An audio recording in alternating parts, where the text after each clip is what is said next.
Bueno, estamos grabando entonces. Bien. Bueno, vamos a comenzar con una exposición, introducción también, ¿no es cierto?, a los conceptos. Algo dijimos la clase pasada. Y después tenemos le quería mostrar un video también, ¿no?, donde nos ilustran un poquito también toda la temática relacionada con la materia. Así que bueno. Vamos entonces a ver si compartimos Bueno, Luis, pantalla. perdón que no pude estar la clase pasada, justo me había ido un viajecito medio express. Santiago Castro. A ver. Ah, perfecto. Perfecto. Bien. Sebastián, profe, me dice que está queriendo entrar.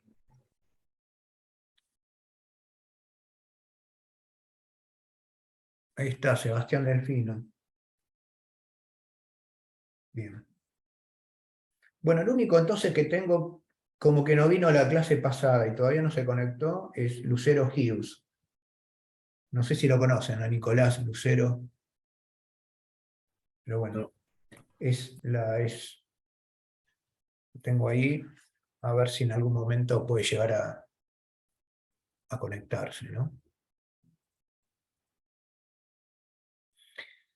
Bueno, estoy compartiendo entonces esta presentación. Creo que habíamos comenzado, ¿no?, la clase pasada a ver esto. Sí, creo que sí. Sí, habíamos comenzado, sí. Bien. Descriptivo y diferencial. Sí. Entonces, bueno, esta primera parte la vamos a verla así, ¿no es cierto? ¿Qué es la estadística? Acá está la definición. Habíamos dicho entonces que estamos viendo una estadística que se trata de recopilación de datos, clasificación, ordenamiento de los datos, ¿no es cierto? Y que para eso vamos a utilizar una planilla, y la forma de ordenarlo va a ser mediante frecuencias, que ahora vamos a ver si podemos ver algún tipo de frecuencia. Bien, habíamos dicho también que en todo método estadístico hay una metodología, ¿no es cierto? Hay una metodología que se trata, por supuesto, que se comienza con definir el plan, donde se establece el objetivo, qué es lo que se quiere medir, cuál es la unidad de estudio.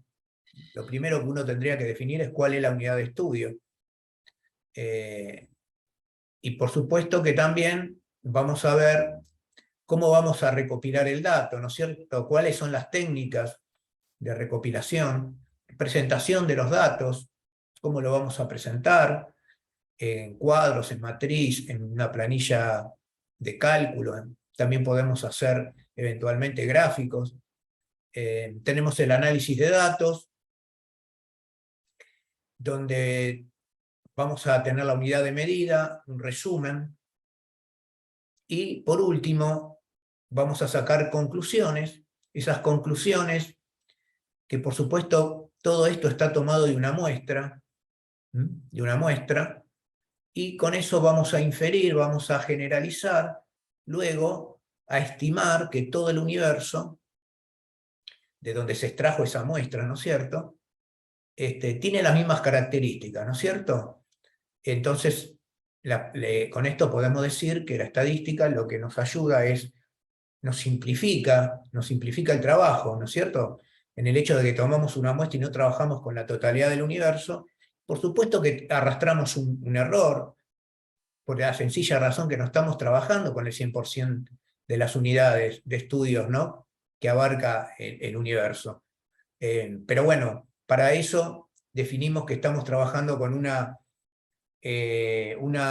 muestra con un carácter muy especial, que decimos que es representativa del universo, debe ser representativa del universo, y después vamos a ver que para ello, para que sea representativa, debe reunir dos atributos muy importantes. Un primer atributo es el tamaño, ¿no?, de la muestra, en cuanto a la cantidad de datos.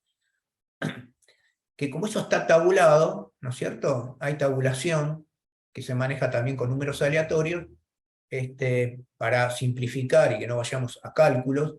Igualmente en los ejercicios nosotros vamos a dar ya como datos que el tamaño de la muestra corresponde, ¿no es cierto?, está en correspondencia con el universo al cual está incluida. Entonces, en ese sentido, para este curso lo damos como dato. Y lo otro es la técnica que vamos a ver, para que sea representativa, es cómo se seleccionó esa muestra del universo, con qué técnica. Entonces, esas dos cuestiones es lo que nos garantiza que la muestra, ¿no es cierto?, que es una porción del universo, tenga representación. Siempre con un error, ¿no es cierto? Un error que generalmente está en un 95 de confiabilidad, un 93. Vamos ahora a ver, estábamos acá, esto también creo que lo habíamos visto en la clase pasada. Bueno, dijimos de que esto es n minúscula. A ver si lo puedo corregir este. No, no me deja. Bueno, después lo veo. Entonces, tenemos n, que es la población, n minúscula, que después lo corrijo, ahí está en mayúscula, pero es n minúscula la muestra, que es una porción del universo, como dijimos. X es la variable, que es una característica o atributo de la unidad de estudio. Es decir, la variable es lo que queremos estudiar, habíamos dicho, ¿qué queremos estudiar de la unidad de estudio? Y dijimos, por ejemplo, que si trabajamos con personas, ¿no es cierto? Queremos, por ejemplo, saber el promedio de edad de un curso de una determinada carrera. La variable en estudio, precisamente en este caso, es la edad. Es decir, la edad, que es lo que nos interesa saber de esa unidad de estudio que son los alumnos, pasa a ser la variable. Es la variable y va a tener una medida. Por supuesto, toda variable se puede medir, en este caso por años, habíamos dicho, ¿no? La tratamos como una variable entera. Y luego está S, que es la cantidad de valores distintos que toma la variable, que después lo vamos a ver en un ejercicio, para que quede más claro. Es decir, la variable, ¿no es cierto?, va tomando diferentes valores, esos valores se pueden repetir, no tiene por qué ser siempre el mismo valor. La cantidad de veces que se repite ese valor, entonces, es el número S. Entonces habíamos llegado acá, chicos, que la clasificación de las variables. Entonces las variables las podemos clasificar de alguna forma. Hay variables que son cualitativas, después tenemos las cuantitativas discretas, están las continuas, hay variables simples, variables complejas y variables que son de tipo cuantitativa. Las cualitativas, lo que nos representa es un atributo, ¿no es cierto?, de la unidad de estudio, que no pasa por algo cuantificable. Ejemplo, puedo estudiar de una persona, o quiero saber de una población, no sé, la religión, la profesión, cuáles los estudios, los niveles de estudio, son todas variables quali, ¿no es cierto? No pasa por números que se puedan cuantificar. Sí las cuantitativas, que ya son cifras, ¿no es cierto? Y tenemos acá dos tipos, discretas y continuas. Cuando hablamos de cuantitativa discreta son números enteros, vamos a tomar como números enteros. Y acá, no sé si dimos el ejemplo, si no lo vuelvo a repetir, el ejemplo, por ejemplo, de los ingresos de una empresa, ¿no? Uno quiere estudiar cuánto, o quiere hacer una investigación de qué ingresos anuales pueden tener determinadas empresas de un determinado sector o de un rubro, y ahí, como estamos trabajando con números relativamente grandes, ¿no?, generalmente con millones, me parece que está de más, ¿no?, poner con centavos, ¿no es cierto?, cuando uno trabaja con una magnitud muy grande. Entonces, trabajamos directamente en ese caso con números enteros, ¿no? 1,5 millones, 2 millones, 35 millones, 200.000. Entonces son variables discretas. Cuando trabajamos generalmente con mediciones, ahí aparecen, sí, pueden haber números decimales. Entonces decimos que ahí son variables cuantitativas continuas, ¿no es cierto? Es decir, si quiero hacer una medición de, no sé, un estudio sobre el peso de personas, ¿no?, sobre el peso corporal de personas, o grados centígrados, ¿no?, un estudio, por ejemplo, sobre la variación o el gradiente que tiene en determinado horario el tiempo, ¿no es cierto? Cuando uno toma diferentes temperaturas, puede ser la mañana, la noche, generalmente también hay decimales. Cuando tomamos también, por ejemplo, mediciones de contaminación, también puede haber decimales. O sea, todo lo que es, cuando no trabajamos con números enteros, entonces decimos que son variables continuas. Luego dice las variables simples, y las variables simples son variables que con una sola de ellas ya podemos trabajar y nos permite llevar adelante el estudio. Ejemplo, si quiero trabajar o hacer un estudio de la edad de las personas, entonces la edad, nada más que la edad me interesa, entonces la edad es una variable simple. Con una sola medición, con una sola variable yo puedo llevar adelante el estudio. Lo mismo si quiero hacer ingresos, quiero investigar ingresos de organizaciones, también lo mismo. Ahora, las complejas, las que vienen después, es una combinación, ahí sí, necesito más de una variable para poder llevar adelante el estudio. Más de variables simples, más de una variable que serían simples, ¿no? Las complejas están formadas por varias variables simples. Y el caso generalmente que uno da es el caso cuando estudiamos o se quiere investigar niveles socioeconómicos de la población, ¿no? Definir niveles socioeconómicos. Cuando definimos niveles socioeconómicos, evidentemente necesitamos más de una variable. Por ejemplo, se me ocurre, lo primero son los ingresos que tiene la familia o el jefe de familia, y es una variable cuantitativa, que podrá ser discreta o continua, pero es cuantitativa. Es una variable simple cuantitativa. Pero El también, censo, por ejemplo, ¿un censo sería cuantitativa y compleja? claro, si estás midiendo, sí, claro que es complejo, estás midiendo nivel socioeconómico, estás preguntando también sobre profesión, sobre nivel de estudio, entonces estás combinando variables quali, Ok, variables quanti, entonces lo que estás armando es una variable compleja quali cuantitativa, que se le dice. ok. Entonces en ese caso sí, es más trabajoso, hay que armarla, hay que ver con cuántas variables estamos trabajando, se piden más, incluso hay algunas que también, en algunos estudios ¿no? para saber niveles de socioeconómicos de la población, preguntan por cantidad de hijos, etc. Entonces, bueno, son variables donde hay que trabajar con varias variables simples, elaborar con todo eso un conjunto de variables que pasan a ser complejas, ¿no? Para poder medir precisamente una condición socioeconómica que tiene componentes quanti y componentes quali. Pero bueno, nosotros en nuestro curso vamos a trabajar con variables cuantitativas, cuantitativas que pueden ser discretas o continuas, pero van a ser variables quanti.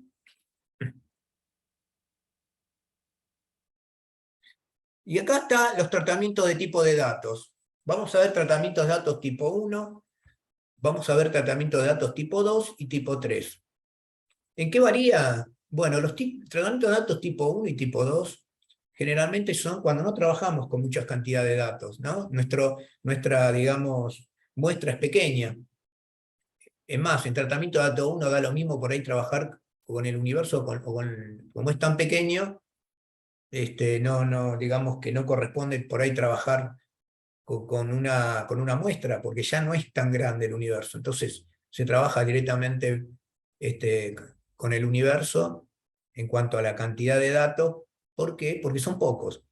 Al ser pocos los datos, también seguramente va a ser pequeño la cantidad de valores distintos que tome la variable, que es ese. La diferencia entre tipo 1 y tipo 2, que tipo 2 hay un poco más, ¿no? Es más grande, digamos, un poco más la cantidad de datos que tenemos en cuenta. Y después está el tratamiento de datos de tipo 3, que es el más generalizado, que es por ahí seguramente que es el que se adapta más a los estudios reales, donde ya se trabaja con muchos datos, evidentemente hay que trabajar con muestra y las cantidades de valores que toma la variable ya son considerables. Entonces, en nuestro curso proponemos analizar tratamiento de datos tipo 3, es decir, un conjunto con muchos datos y considerables y distintos valores que va tomando la variable. ¿En qué varían estos tipos de tratamiento? En cómo vamos a representar digamos, cómo va evolucionando la variable en nuestro, digamos, cuadro donde están representadas las frecuencias. Es decir, cuando ordenamos por frecuencia en la planilla, evidentemente va a ser distinto cómo vamos a trabajar con tratamiento de datos 3 que con tipo 1 y 2. Tipo 1 y 2, prácticamente la misma representación.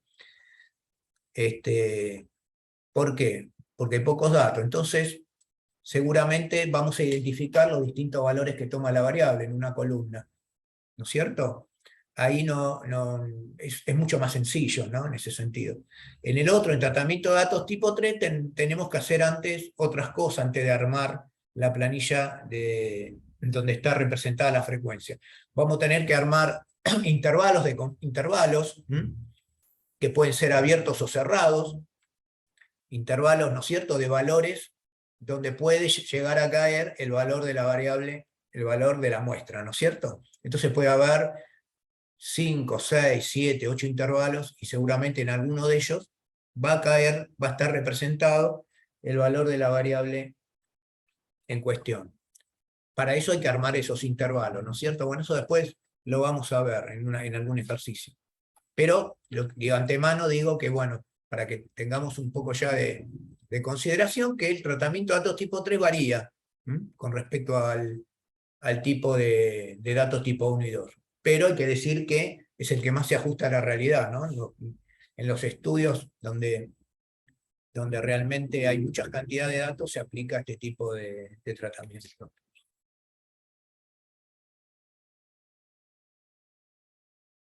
Bueno, y después que ya está armada, ¿no?, digamos, la planilla donde está representada todas las frecuencias, y los datos están ordenados, ¿no es cierto? Ya lo ordenamos. Incluso podemos sacar algún tipo de gráfico, que se llaman histogramas, gráficos que podemos representar alguna frecuencia.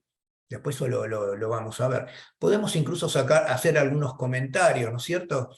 O sea, que no quede solamente decir, bueno, ordené los datos, aquí está, muy lindo, listo, esto es todo.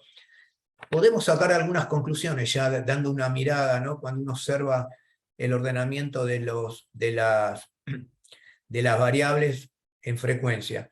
Nos da algún tipo, digamos, de característica del conjunto de datos. Bueno, eso después lo vamos a analizar cuando completemos, digamos, la tabla de frecuencia. Entonces, completada la tabla de frecuencia, la segunda parte sería, bueno, podemos analizar entonces los datos a través de algunas medidas estadísticas. Vamos a tomar las medidas estadísticas las más comunes, ¿no?, las que más se utilizan, que no son muchas. Medidas estadísticas digamos, hay un gran número, pero bueno, vamos a ver aquellas que son más comunes, ¿no es cierto? Incluso ustedes la pueden observar en una planilla, en el Excel, en la parte de funciones, ahí van a ver que hay funciones relacionadas con estadística, donde ustedes, si despliegan, van a ver una cantidad bastante considerable de medidas. Entonces, vamos a tomar algunas que son las más representativas. Entonces, si tenemos que agrupar las medidas, ¿qué medidas vamos a utilizar? Hay 3 grupos, hoy 1, 2, 3, 4 grupos de medidas.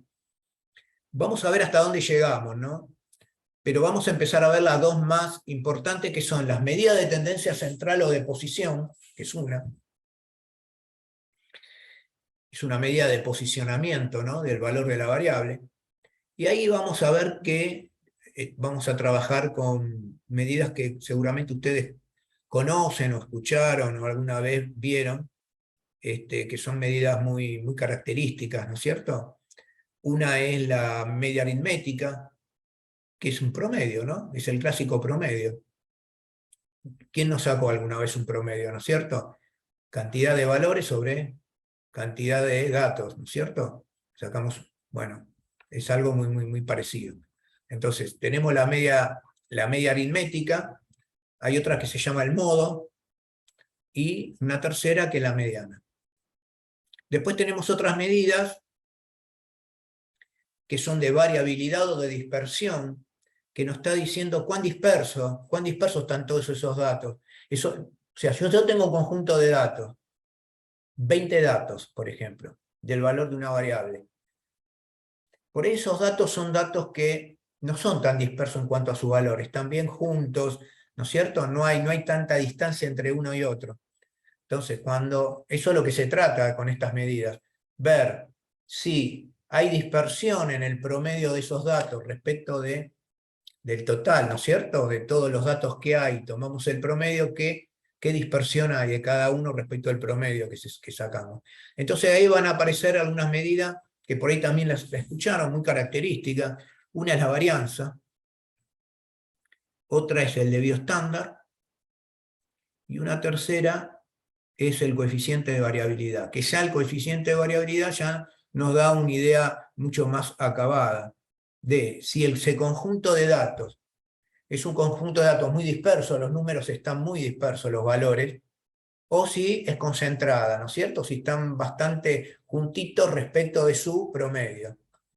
Y en ese sentido tenemos que tener en cuenta que siempre es mejor trabajar, ¿no? Si el conjunto de datos siempre es mejor, ¿no es cierto?, para tomar una decisión en determinado tema, si los datos que tenemos de un determinado fenómeno son datos que no tengan tanta dispersión, ¿no es cierto?, que tengan una buena concentración. Entonces siempre es mejor los datos concentrados para poder tomar una decisión que tener los datos más dispersos, ¿no es cierto? Hay veces que los extremos mínimos y máximos se alejan, entonces eso me abre mucho y hay mucha dispersión. Bueno, y después hay dos medidas que vamos a ver si... Bueno, una es simetría, vamos a sacar la definición de lo que es simetría, pero hay medida de simetría, vamos a ver si llegamos, una es el coeficiente de Pearson, que también se puede llegar a sacar, ¿no?, mediante poner en fórmula una aplicación en Excel para poder, digamos, tabularlo y poder sacarlo. Y tercero, la medida de apuntamiento kurtosis, ¿no?, que lo que ven es cómo está apuntada o es achatada. Esto se ve cuando se hace la representación gráfica. Si es muy, muy elevada, una curva muy elevada respecto de un promedio y un coeficiente que tiene un valor constante que es dato, o si está por abajo. Si está por arriba, implica que hay más concentración, y si está por abajo de ese coeficiente, es más aplanada, entonces hay más dispersión. También nos da una idea, en definitiva, de dispersión o concentración. Pero bueno, nosotros para este curso vamos a trabajar más que nada, podemos llegar a estas dos primeras medidas y ver, de dar una parte teórica de lo que es simetría, que es una característica simétrica en la concentración de datos. 8 minutos me quedan.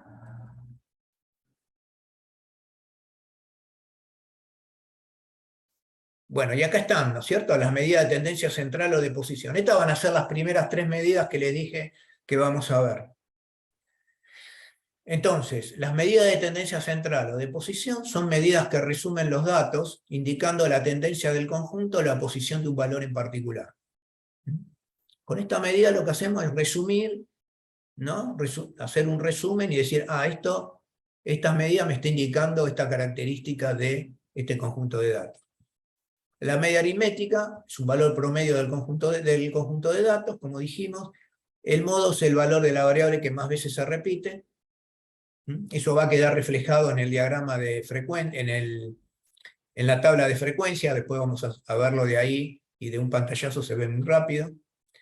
Y la mediana, que es un valor medio, está justo en el medio de todos los valores, ¿no? Hay el 50% de los datos están por arriba de ese valor y el otro está por abajo. Es un punto que está ahí en el medio. Son 3 valores característicos para poder, digamos, analizar un conjunto de datos. Eso es como lo que se usa para las elecciones, ¿no, profe? Claro, estos son valores que se utilizan mucho también cuando es el, digamos, el cuadro técnico, que uno generalmente no lo ve, porque cuando uno por ahí lee el diario, lee un periódico o una noticia, les comenta el resultado. Pero hay una ficha de ese trabajo técnico. Tiene que haber, por ahí no la muestran en el resumen, ¿no es cierto?, de la noticia. Pero evidentemente tiene que haber una fuente, quién hizo el trabajo, y hay un cuadro técnico donde expone, esta es la unidad de estudio, cuándo se hizo, estas son las medidas que se analizaron. Pasa que uno no lo lee todo eso. Uno lee por ahí que te dice, Y mirá, por ejemplo, si yo quiero hacer una estadística de consumo, ¿no? Yo, por ejemplo, puedo referirme como dato al lugar donde yo hice la estadística.